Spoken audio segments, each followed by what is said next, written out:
Akhirnya dia mulai menang. Apa yang berubah? Sebagian orang mungkin menisbahkan perubahan yang saya alami dengan hukum-hukum keturunan. Tetapi saya pikir ini merupakan imbalan atas kerja keras saya selama berjam-jam di lintasan kuda, trotoar lingkungan sekitar, dan koridor sekolah. Ketika menceritakan rahasia suksesnya, dia mengatakan, ada sesuatu yang saya rasakan ketika menyaksikan peningkatan diri yang membuat saya termotivasi dan bersemangat. Itulah yang mengantar saya menjadi seperti sekarang, meraih 6 medali olimpiade dan memecahkan 5 rekor dunia.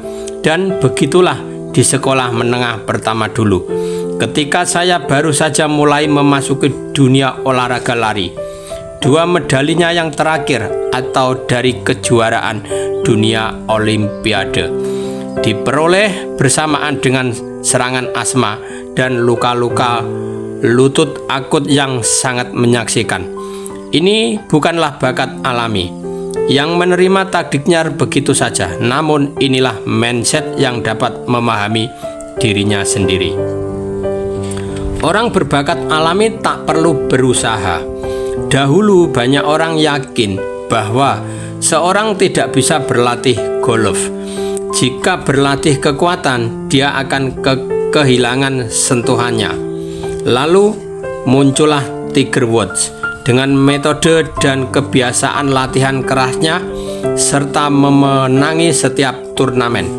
Dalam budaya tertentu, orang yang berusaha melampaui bakat alaminya melalui latihan kadang-kadang menerima penghinaan yang menyakitkan.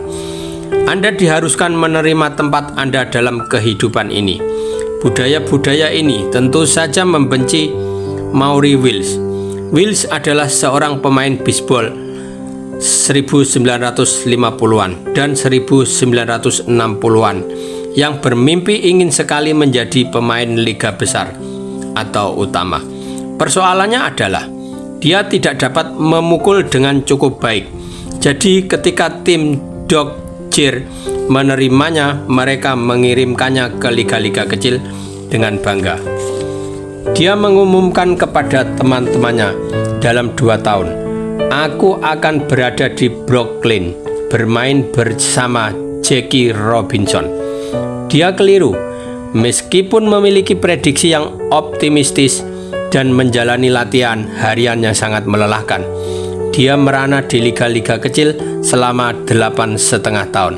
Setelah berjalan selama 7,5 tahun, manajer timnya memberikan saran untuk memukul dengan mengatakan kepada Wills, kamu telah berada di bawah selama 7,5 tahun.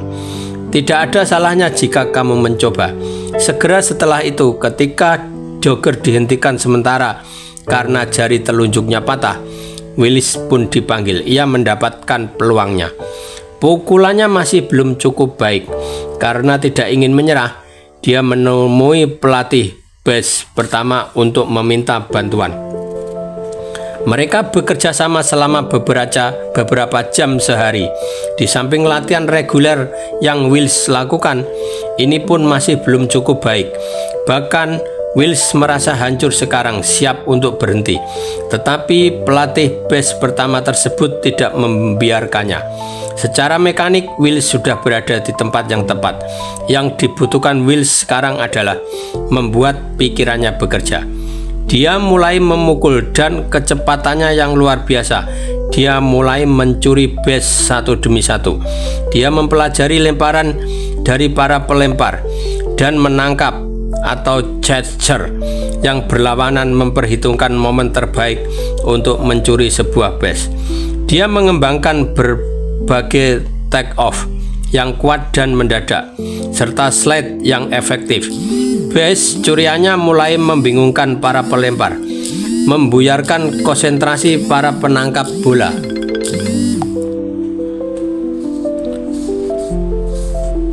Dan menggetarkan para penggemarnya.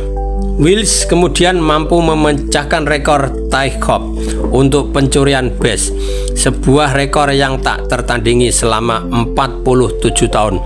Pada musim tersebut, dia terpilih sebagai pemain paling mahal di Liga Nasional. IQ olahraga. Anda mungkin berpikir bahwa dunia olahraga seharusnya melihat hubungan antara latihan dan peningkatan, serta antara pikiran dan penampilan, dan tidak lagi terlalu banyak bicara tentang bakat fisik bawaan.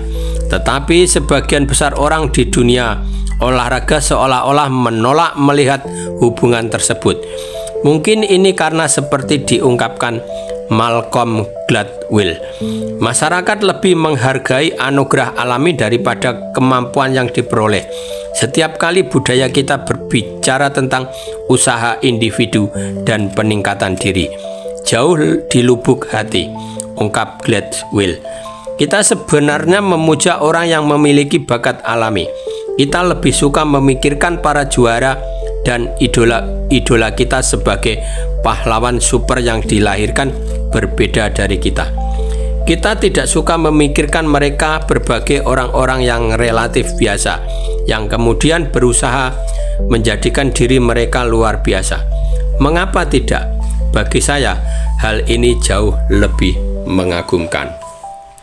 Bahkan ketika para pakar bersedia mengakui peran pikiran, mereka tetap saja ngotot bahwa semua ini berkaitan dengan bakat bawaan. Saya benar-benar terkejut ketika secara kebetulan membaca artikel tentang Marshall Farouk, penyerang belakang hebat untuk tim football St. Louis Rams. Farouk baru saja menjadi pemain pertama yang meraih penghargaan sebagai penyerang bola tercepat selama 4 musim berturut-turut. Artikel tersebut yang ditulis pada malam Super Bowl 2002 membicarakan keterampilan Farouk yang luar biasa karena dapat mengetahui di mana posisi setiap pemain di lapangan. Bahkan di tengah-tengah kekacauan 22 pemain yang berlari jatuh bangun, ia tidak hanya mengetahui di mana posisi mereka, tetapi ia juga mengetahui apa yang mereka lakukan. Dan apa yang akan mereka lakukan menurut teman-teman satu timnya, ia tidak pernah salah. Luar biasa bagaimana dia melakukannya, seperti diceritakan oleh Farouk sendiri. Menghabiskan waktu bertahun-tahun menonton football. Bahkan di sekolah menengah atas, dia mendapatkan pekerjaan sebagai penjaga keliling di stadion football yang dia benci, agar bisa menyaksikan pertandingan football. Setelah menyaksikan pertandingan, dia selalu mengajukan pertanyaan, mengapa? Mengapa kita melakukan permainan ini? Mengapa kita menyerang dengan cara ini? Mengapa mereka melakukan itu? Mengapa mereka melakukan ini? Pertanyaan-pertanyaan itulah, ungkap Farouk, yang pada dasarnya membuat saya terlibat secara lebih mendalam dengan football. Sebagai seorang pendukung, dia tidak pernah berhenti bertanya, mengapa, dan menyelami lebih dalam jalannya pertandingan. Jelasnya, Farouk sendiri menganggap keterampilannya sebagai hasil dari keingintahuan dan proses belajar yang tak pernah berhenti. Bagaimana peran pemain lain dan para pelatih memandangnya, dia dianggap berbakat. Marshall memiliki IQ football paling tinggi di antara pemain posisi dimanapun yang pernah bermain bersama saya, ungkap seorang seniornya dalam satu timnya. Teman satu tim yang lain menggambarkan kemampuannya mengenali barisan pertahanan lawan secara sempurna sebagai bakat seorang terpelajar. Terkait dengan keterampilannya yang sempurna, seorang pelatih menjelaskan dibutuhkan intelijensi bawaan football sejati untuk dapat melakukan semua itu. Bagi Michael Jordan, kesuksesan berasal dari pikiran, ketangguhan mental, dan hati jauh lebih kuat daripada keunggulan-keunggulan fisik yang mungkin Anda miliki. Karakter. Tetapi, bukankah ada sebagian orang dengan bakat alami, para atlet yang benar-benar tampak memilikinya sejak awal? Ya, dan sebagaimana halnya bagi Willie Bean dan George McEnroe, Hal ini kadang-kadang merupakan kutukan dengan seluruh pujian yang didapat atas bakat dan betapa sedikitnya mereka bekerja atau mengembangkan diri. Para atlet ini dapat dengan mudah terjerumus ke dalam mindset tetap. Bruce Jenner, peraih medali emas Olimpiade 1976 dalam dasar lomba, mengatakan, "Jika bukan penderita disleksia, mungkin aku tidak akan pernah memenangi lomba tersebut. Jika aku menjadi pembaca yang lebih baik, segalanya akan lebih mudah. Olahraga akan dikuasai dengan mudah, dan aku tidak akan pernah menyadari bahwa cara kita mencapai kemajuan dalam hidup adalah dengan kerja keras." Orang-orang dengan bakat alami yang terpesona dengan keunggulan mereka sendiri tidak pernah belajar bagaimana bekerja keras atau bagaimana mengatasi berbagai kemunduran. Berikut kisah tentang Pedro Martins, seorang pelempar bola yang brilian yang bergabung dalam Boston Red Sox yang akhirnya menghancurkan diri sendiri ketika timnya benar-benar membutuhkannya.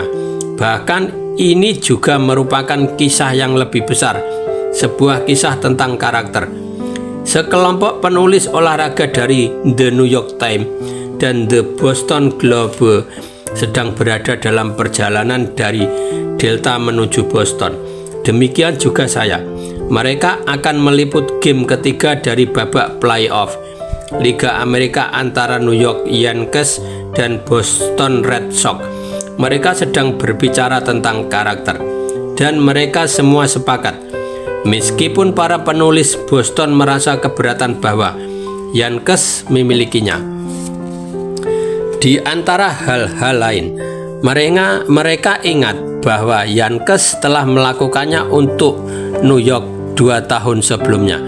Saat itulah bulan Oktober 2001, dan warga New York baru saja mengalami peristiwa 19 September. Saya ada di sana dan kami merasa hancur. Kami membutuhkan secercah harapan. Kota tersebut membutuhkan Yankees untuk melakukannya, untuk berjuang di seri dunia. Tetapi Yankees juga baru saja mengalami peristiwa 11 September. Mereka juga terluka dan kehabisan tenaga. Mereka tampaknya tidak memiliki apa-apa lagi. Saya tidak tahu dari mana mereka mendapatkan kekuatan itu kembali. Tetapi mereka menggali semangat dalam dan berhasil menjalankan tim satu demi satu. Setiap kemenangan mengembalikan setitik kehidupan kami. Setiap kemenangan memberi kami sedikit lebih banyak harapan untuk masa depan. Lantaran tersemangati oleh kebutuhan kami, mereka menjadi jago-jago Liga Amerika wilayah Timur, kemudian menjadi jago-jago Liga Amerika, dan kemudian mereka berada di seri dunia, di mana mereka melakukan permainan yang berani dan hampir meraih kemenangan. Padahal setiap orang membenci Yankees. Tim itu ditentang seluruh negeri. Saya juga tumbuh dalam kebencian terhadap Yankees. Tetapi setelah peristiwa tersebut, saya jadi mencintainya. Inilah yang disebut oleh para penulis olahraga tadi sebagai karakter.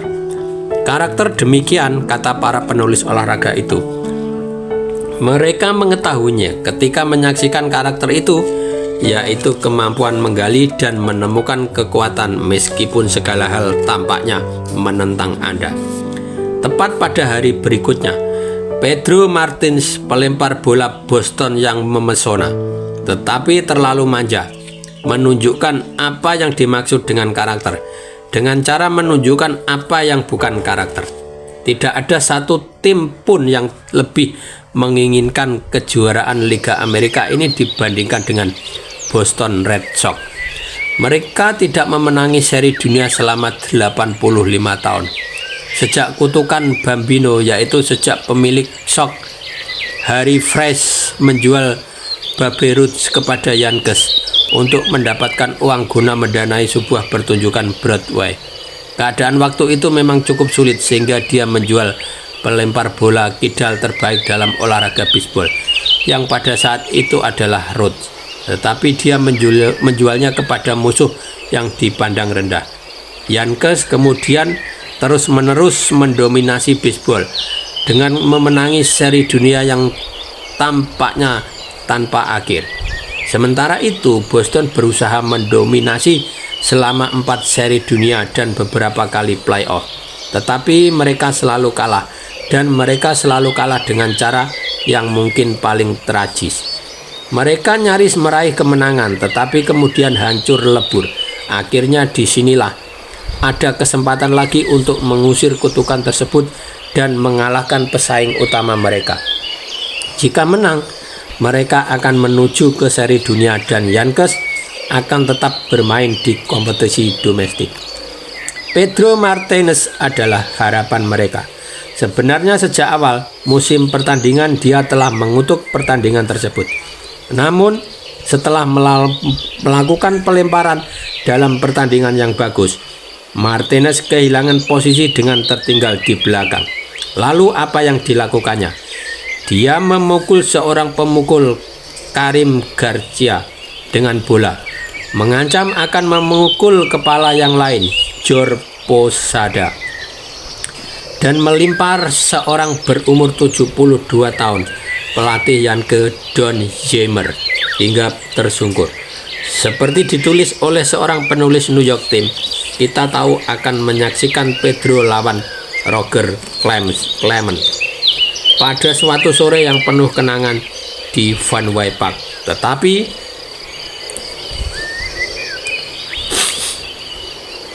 tak seorang pun yang menduga akan menyaksikan Pedro melawan Garcia, Pedro melawan Posada, dan Pedro melawan Zimmer. Bahkan para penulis Boston sangat terkejut. Dan Shaughnessy dari Globe bertanya, siapa yang lebih Anda sukai sekarang, para penggemar Red Sox, Roger Clemens yang mempertahankan kesabaran dan berperilaku layaknya seorang profesional pada Sabtu malam, yang memenangi pertandingan untuk timnya meskipun dia sangat marah, atau Martinez, bayi yang memukul seseorang setelah dia kehilangan posisi, kemudian menunjuk kepala penangkap bola dari Yankes, Jorge Posada, sambil mengancam, kamu berikutnya.